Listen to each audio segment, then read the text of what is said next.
here under these lights.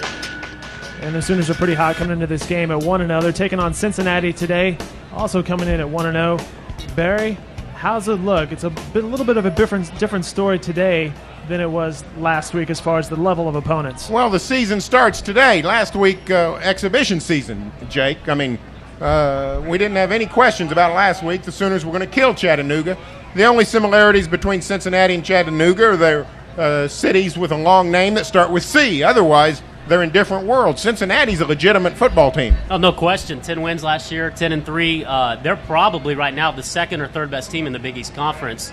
They have Dustin Grutz at quarterback and a trio of wideouts who are very good, and then two potential All-Americans on defense. So maybe before Texas, this is going to be the best team OU plays. Did we learn anything last week against Chattanooga, do you think? Did the Sooners find out anything about themselves? Yeah, I think they found out that the no huddle is going to work this year. No penalties, no false starts, things like that. They look crisp in it. They found out that DeMarco Murray looks healthy. That's another thing that I think we learned. But other than that, it really wasn't a whole lot to learn. Cincinnati, to me, is a very intriguing opponent. This is not a newcomer to the national stage. I was talking to Pat Jones earlier, and Pat recalled in 1983, Oklahoma State played Cincinnati the week after Cincinnati beat Penn State. So this is a program, maybe not on the national stage in terms of a major conference, but they've played some pretty good football for a long time. Now they're in the Big East. Now they're on a bigger stage, and they've got a chance to do something. For a long time, they were overshadowed by basketball. Huggins up at Cincinnati, that was the team. And then since D'Antonio went there a couple of years ago before he went to Michigan State, now Brian Kelly, they've had a resurgence. And what they've done is they've recruited the area of Cincinnati very well over the last 4 years. And there's a whole lot of talent. There's maybe as much talent in Cincinnati as there in the entire state of Oklahoma. So you can do a lot if you can recruit some of those players in Cincinnati. Well, now you actually once worked in Middletown, Ohio, which is near Dayton and not far from Cincinnati. How good is the high school football in southern Ohio? We've always heard about Ohio, Pennsylvania, ranking right there with Florida and Texas and California. How good is Ohio high school football? It's probably, other than Texas, California, Florida, right there. Maybe number 4, maybe number 5 behind Pennsylvania. I mean, I went to the Big 33 All-Star game, which is Ohio, Pennsylvania. It's like the Oil Bowl here, Oklahoma, Texas, and that Mario Manningham was there and just lit up everybody. So they have a lot of talent in that area. Dom Goodman, who's the wide receiver for Cincinnati, he was a quarterback at Colerain High School. When he was a quarterback there, they were number 1 or 2 in the country, according to USA Today. So there's a hotbed of talent there. It's like maybe a step down from Houston if you're looking to compare it to something locally. One other thing I like about this Cincinnati football program, Brian Kelly, I think, is a big-time coach. He's a little bit like Jim Tressel at Ohio State in that he keeps winning at every level. Tressel won at 1AA Youngstown. Brian Kelly won 2 national titles at Saginaw Valley State, moved on to Central Michigan in the MAC, did well, got hired at Cincinnati. He's 12-3 at Cincinnati. That's an 800 winning percentage. So I think they got a good coach. And he wants to build that program. If you've ever been to that campus, there's no room for anything. I mean, it's all cramped together.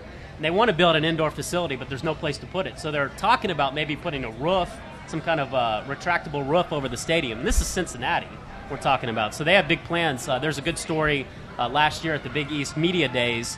The Enquirer didn't send their beat writer to cover Media Days. They sent a stringer there, obviously to save money. And Brian Kelly wouldn't talk to the stringer because he said, you're either with us or you're not. You got to go all the way. So I thought that was an interesting story. He's invested in this program, and they have a chance to do some damage this year. I think they need a confidence-boosting game. Maybe they don't win here today, but if they play really well, it's going to set them off for the entire season. Well, Cincinnati needs to perform well today to save face for the Big East Conference. The Big East, frankly, folks, just stunk last week. They played 4 schools that weren't 1AA. They lost all 4 games. 3 of them were at home. Pitt lost to Bowling Green. Louisville lost to Kentucky at home. This is not a good conference. However, West Virginia's in the Big East, and people in Crimson know how well West Virginia can play. So this is a game that I think is for Big East pride as much as anything. Yeah, it's game day, and the Cincinnati fans are here. They travel. A Cincinnati guy? It was a Cincinnati guy. That's good. They travel. That's good. I did not see a Chattanooga fan. I didn't see a Chattanooga fan in the stands, much less on the streets last week. And I don't think that's a huge surprise, really. That was the lowest turnout by an opposing fan base in the history of Owen Field. Well, rightly so. Yeah. I don't think they came back after the rain either. I think that was it. No, that's good. Well, anybody on the spot today, guys, for the Sooners? Hard for anybody to be on the spot against Chattanooga. Who's on the spot today for Oklahoma? I got two guys for you. Brian Jackson, Dominique Franks at cornerback. Cincinnati's going to throw the ball around, and they can throw it well. Those guys need to come out and play a good ball game in order to slow Cincinnati's offense down. If they don't, this could be a shootout, and I don't think OU wants to get into that. Is Cincinnati, we've heard a lot about their spread offense. We've also heard about some of their star players on defense. Is this team better on offense or defense? I think it's almost a toss-up. They're probably better overall as a unit offensively, but they have more star power on defense. Mickens, the cornerback, I was looking at Todd McShay's scroller today, or ticker, and he has Mickens as the second-best senior cornerback in the nation. And then Terrell Byrd was an All-American last year, so they have some star power defensively. I think the unit is a little bit better on offense. They have more good players on the offensive side. Well, what do you got? You got a score for us? I think I picked 42-20 in the paper. I'll stick with that. Sounds good. Hey, Barry. Should be a competitive game. Guys, this is the Oklahomans pregame show. It's brought to us by Big Red Sports and Imports. We're here at Campus Corner, the corner of Aspen Boyd. We're also live webcasting this on News OK. And, guys, we have a question. This comes to us from Jason. Do you guys expect Ryan Broyles to get some playing time today? Yes. He'll play a lot today, I think. He's going to be their punt returner, we think, and he's going to play a lot out of the slot. It was disappointing that he didn't get to play last week because of the guys they had that we hadn't seen. He was probably the most anticipated. The guys have been raving about him since last year when he emulated Pat White leading up to the Fiesta Bowl. We know what happened in that game, too. So Broyles has a chance to be a very nice player this year as a freshman. Why do you think Ryan Broyles went so unrecruited, was a late addition by the Sooners, but then almost instantly became such a hot prospect? Well, he was a four-star guy, I believe. I think maybe it's because he was sort of a tweener. They didn't know if he was going to be an offensive guy or a defensive guy. He didn't have a set position. He could have played defensive back, too. So maybe that was a reason why they were a little bit shy of recruiting him. But, if he was at Oklahoma State right now, can you imagine him and Des Bryant? That would be a good tandem. I mean, OU's lucky to have him. He's going to be a nice player here in his 4 years in Norman. Well, he'd committed twice to OSU. Yeah. So, he's a guy that went back and forth. I think he always wanted to go to OU. It just came down to feeling like OU wanted him back. So I think he ended up in the place he always wanted to go to. He and Moses Madu are best friends, too. Again, to the Oklahomans pregame show, Campus Corner, the corner here at Aspen Boyd. Brought to you by Big Red Sports and Imports. I don't know if you guys passed it on the way in, but they have a dunk take down here. So be sure to visit their dunk take. And, of course, if you're looking for a new ride, Barry, maybe you're looking to replace that pickup. I don't know. How many miles does it have on it now? I got 215,000. I hope it gets to 300,000. I don't want to go in the dunk tank, and I don't want anybody to mess with my pickup. So. Well, also some special thanks to Barrett Williamson Architects for providing today's internet access. Again, we're streaming this live online at newsok.com, so anybody out there can submit some questions. And guys, we do have another question here, and that is: would Cincinnati have a better chance to win with Mock? Well, the quarterback for Cincinnati last year, Ben Mock, ruled ineligible by the NCAA. He took it, he went everywhere but the Supreme Court of the United States to get eligible, not going to be there. I personally don't think it makes much of a difference because the Grunza, the guy that started for them in 2006, pretty darn good football player. Oh, yeah. I mean, he played one game last year, and I think threw for 4 touchdowns. He had 3 touchdowns. I know it was Eastern Kentucky, but still, he had a nice ball game, too. And they have enough wideouts around him that the quarterback matters a little bit less than it would in maybe other programs. And Grutza's a senior. I mean, he's a 4-year guy, so they have experience at the position. Well, Jake, we're going to turn you loose. We got a couple of guests coming on, but thanks for joining us, and we'll do this again, in 3 weeks? Yep, it's going to be a while. The TCU Horned Frogs come to town. Sounds good. Thanks, Barry. Thanks a lot, Jake Trotter. We are going to be joined by a couple of special guests here in a moment, Dave. Barry, you actually lined up a couple of guests for us. Who we got coming up here in a second? Former Sooner John Tatum is here, and also author Jeff Snook, who's written the newest book about Oklahoma football. Then Bud said to Barry, "Who told Bob?" A collection of great OU football stories. Jeff Snook has actually written 2 books now about the Sooners. They're going to join us. A special project that is being developed by some of the former Bud Wilkinson players, trying to develop a Bud Wilkinson memorial as part of the Oklahoma Sports Hall of Fame.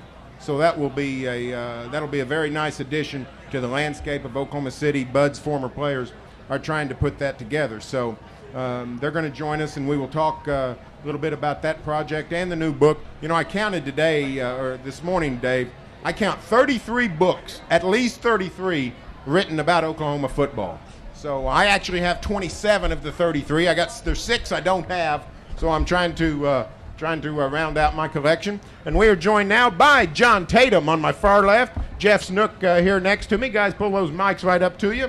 And let me ask you first, Jeff, tell us about your new book. Then Bud said to Barry, who told Bob? Well, it's a collection of stories over the last 100 years of Sooner football. And when I do these books, I try not to, I guess, focus on statistics and things like that bore the reader. I try to get interesting stories, make you laugh, make you cry, make you think, whatever. And it basically goes from one story to another through the last 100 years. A lot of focus on Bud, the Switzer years. I got a couple chapters that I thought were unique. I did a chapter on Bob Kalsu. Everybody knows he was the Vietnam hero that died in 1970, and he was a rookie with the Buffalo Bills, Oklahoma All-American. I talked to his wife and kids, and they were great, and I believed his legacy was one worth honoring. And I did another one on Port Robertson. Everybody knows Port was the academic counselor here, and Bud pretty much designated him the disciplinarian of the program. So I got some different chapters and different things in there. I think Sooner fans will find it interesting. As I mentioned, this is your second book about Oklahoma football. Why do you think there's such a demand for books and other information about Sooner football? Well, look out there. Look at all the crimson and cream, and it's, 2 hours before kickoff. So, I mean, that's part of it. Sooner fans, I've traveled. There's 120 Division 1A football programs, and I think I've been to 80 or 85 of the stadiums, and there's maybe 20 to 25 of them like this place. No matter who you're playing over there, you're going to fill it up. You're going to read about them. You're going to want their shirts. Look at the jerseys. You love the program. You live this program basically 12 months out of the year, a lot of you, and that's one reason. And I've always enjoyed walking in bookstores and reading books on football that have meat in them. And what I mean is not a lot of picture books, but books with great stories that you can sit down. It takes you a few days to get through them. So that's what I've tried to write. That got some substance, some deep stories.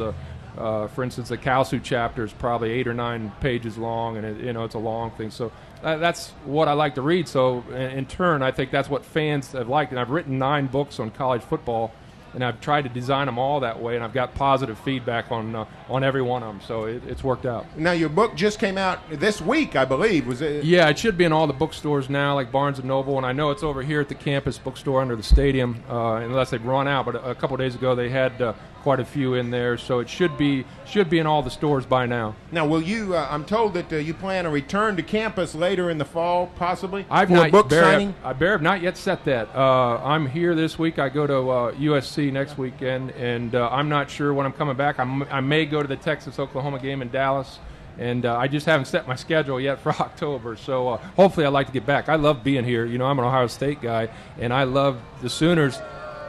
I'll tell you, I love the Sooners because you guys remind me of home. You're good people. You're great people. You're fun to be around, and you support your program. That's what it's all about. I love the passion of college football, and it just reminds me of being in Columbus on a game day. Well, an added benefit is there's a project afloat, and we have John Tatum alongside. John played for Bud Wilkinson in the early 60s. Some of Bud's former players are putting together a project trying to raise money for the Oklahoma Sports Hall of Fame, turn the third floor of that new facility into a Bud Wilkinson Event Center. And John and Leon Cross and Clendon Thomas and Chuck Bowman, some of the guys putting together that project. John, tell us how people can help and get a part of this project. Well, thank you, Barry.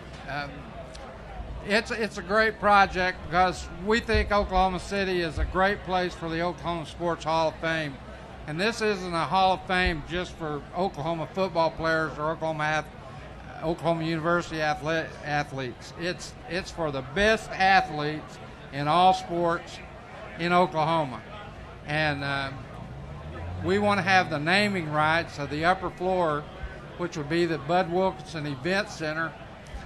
We take great pride in Oklahoma that Coach Wilkinson was the guy that started the great Oklahoma tradition. I mean, it began with him in, I think, 1948. People can get involved by mailing in any kind of donation. We have a number going up. My telephone number is 579-1145. You can call me, and I can give you information about where to go to help this cause. We're planning at the Oklahoma-Nebraska game to have a book signing, and for people who want to contribute $1,000 or more to the Bud Wilkinson Event Center, and we're trying to set that up. It's not been confirmed yet, but that's what we're shooting for, Barry. And anybody that does donate $1,000 gets an autographed book by Jeff, and also you've written your own book. Right. The Sooner the Better. Right. A couple of years ago, I wrote a book called The Sooner the Better: How Attitude Matters on the Way to the Top, and it's a great motivational book. For people who don't know, John Tatum's story, raised in eastern Oklahoma in Heavener, raised very poor, really didn't have much of anything. Hitchhiked to Norman, if I remember right. That's right. I graduated on a Friday night. I got up Saturday morning, put all my clothes in a brown grocery bag, walked down to Highway 59, had $5 in my pocket, hitchhiked to Oklahoma City, and that's how I started my adult life. Later I became the CEO of a $2 billion company that had over 5,000 employees. Well, John, we appreciate all your work, and anything that can be done to enhance Bud Wilkinson's legacy, I'm certainly in favor of. So let's get out and support this project. That would be a great addition to the Oklahoma Sports Hall of Fame. Again, folks, if you want to get the latest book about Oklahoma football, then Bud Said to Barry, Who Told Bob? The Best Oklahoma Sooner Stories Ever Told. Jeff Snook is the author. Before you leave us, Jeff, tell us your favorite story in the book. I would say, hey, I'm gonna give you a score that'll make you happy. Ohio State's getting beat 7-6 at the halftime. What do you think of that? I knew they'd like that. Geez, I don't know. I like all the Port stories. Port was just a unique guy. I love the Bob Kalsu story. I mean, his wife spent a lot of time with me, and she detailed how they walked on the beach in Hawaii 2 months before he died, and she never saw him again. And it's just I mean, when she told it to me, she had tears in her eyes and she was crying. And I just, my heart goes out to that family. You know, she raised those two kids all by herself without Bob, and they grew up to be successful people with kids of their own. And it goes to show you what a sacrifice he made. He was an all pro rookie with the Buffalo Bills, and he didn't have to go to war. He could have, the Bills could have got him out of it, and he volunteered to go to Vietnam, do his part for the country, and end up dying for it. And he's one of those guys that I just think the Sooners everywhere ought to remember his legacy. It means so much. All right, well, Jeff, we appreciate it. Jeff Snook, John Tatum, thanks for joining us. Thanks, Barry. Dave, we're about out of time. Well, we have a few more questions, Barry. Right. We have about 5-10 more minutes. Okay. Go here. Jeff, John, thanks very much for your time. We appreciate it. And thank you so much for having us. Thanks, you guys. This is the Oklahomans pregame show. We're here on Campus Corner, live at Campus Corner, but also live on newsok.com. We're streaming it live, and you can submit your questions, and we do have a couple more questions for you. I'll get that to you real fast, Barry. What do you think? Will Sam Bradford play the whole game? Will it be a blowout and the second strings are in? I'm going to say Sam will play the whole game because Sam generally doesn't come out until the Sooners are about up 35. If it's 42-14 in the fourth quarter, Bob generally runs the starter back out there. And I don't see the Sooners winning this by 35. So I'll say that Bradford plays the whole game, which can't be a bad thing for padding those stats. I don't think Bob's trying to win a Heisman for Sam Bradford, but I think that could be one of the side benefits. Speaking of running up the score, last week's score wasn't terribly close. Let's do some trivia here, Barry. You got the Wimgo tent right here, everybody, for a Wimgo T-shirt. First person that can come us and tell us last week's score. Right there, the man in the glasses and the hat. Go see the people right there in the Wimgo tent. Nicely done. Last week, the Sooners beat Chattanooga 57-2. I haven't checked it, Dave, but I'm pretty sure that's the first 57-2 final in OU history. You're not going to see many and twos. No, you don't see many, no. All right, another question for you, Barry. Are you concerned that the Sooners won't come in with the intensity? Are they overlooking Cincinnati? No, heck no. Now, were they overlooking Chattanooga? I don't have any idea, but nobody could blame them if they were. But you don't overlook at Cincinnati. It's a bigger name. It's not Ohio State. It's not Southern Cal, but it's a solid name, and it's in the Big East, and it's the first real game of the season. Like we said, last week was exhibition. This is a real game. I don't think there's any way that the Sooners overlook Cincinnati. Well, you say the Sooners have the intensity. It looks like the fans have the intensity, too. They're talking about smashing Cincinnati. Another question for you, Barry. We just had Jeff Snook on, author of Then Barry Said to Barry. Bud said to Barry, who told Bob, you rank some of the best books, Sooner books, on your blog. Give us the top 5. What are some Sooner books that people should be reading? My favorite OU book of all time is Oklahoma Kickoff by Harold Keith. It chronicles the early days of OU football, the first 25 years, 1895 to 1920. And it tells you great stuff about campus life, about the city of Norman, about how football sort of took root. It's the kind of stuff you can't get anywhere. It's a priceless collection of information because, all those guys are gone now. But Harold Keith, in the 1940s, went back and found the guys who had played early day football. It's the most priceless book. I also like Bootlegger's Boy by Switzer. It was a great book. Presidents Can't Punt by George Lynn Cross is a wonderful book. I can't remember what else I ranked in the top 5. I like The Courtship of Marcus Dupree by Willie Morris. Wonderful book. Third Down and Long by J. Brent Clark. The Life and Times of Joe Don Looney, who was the original strange ranger of Oklahoma football. Brian Bosworth was a fraud when it comes to characters. Joe Don Looney was the real thing. You're watching the Oklahomans pregame show, both live here at Campus Corner and on News OK. One last question from our users at News OK. This comes from Jason. Barry, with the exception of a bowl game this year, do you think this will be the best secondary the Sooners will play against? Quite possibly, because Mickens is, a first-round draft pick.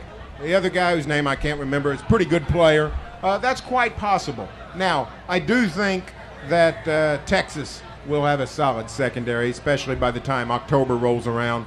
But I think there's a very good chance that this is the best secondary. The key for Cincinnati is, can they get a pass rush on Sam? I tend to think they can't. This is the way you get a pass rush on Oklahoma is you don't barrel through them. You don't run over Phil Load-Holt and Duke Robinson. You got to go around them, which means you got to have somebody really big and really fast. West Virginia had that. I don't think Cincinnati does. All right, Barry, thanks for your time, and thanks to Jake Trotter and Jeff Snook and John Tatum, who joined us earlier today. You have a prediction for today's game? Oh, I forgot what I said in the paper, but whatever I said, I'll stand by. I think it's something along the lines of 38-17, I think, 38-18, something along that line. I think Sooners win by about 3 touchdowns. Sooners in Cincinnati kicks off at 2:30. Time for everybody to visit all the tents out here and get inside to the game, and I'll let you get to it as well, Barry. Thanks, Dave. Thanks so much. All right, Sooner fans fired up against Cincinnati. All right, that's the Oklahomans pregame show. That's it. If you want to watch this, you can check it out on newsok.com on demand later on. Thanks, everybody.